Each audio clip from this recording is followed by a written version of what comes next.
Assalomu alaykum. Men uchun kitoblar dunyosi har doim sirli va qiziqarli bo'lgan. Bu yerda vaqt qanday o'tganini ham bilmay qolaman. Quyosh bunday porlab turganida men bu yerda o'qishni yaxshi ko'raman. Bu juda tinch.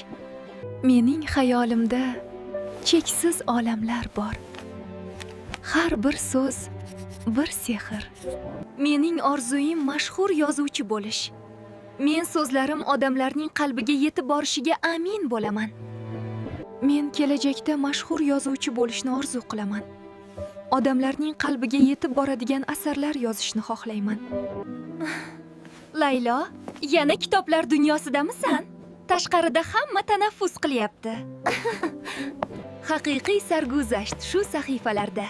Har bir o'qilgan qator meni buyuk kelajakka va orzularimga yaqinlashtiradi. Bilimga chanqoqligim dunyoni o'zgartira oladigan ulug' maqsad demakdir. Men tayyorman.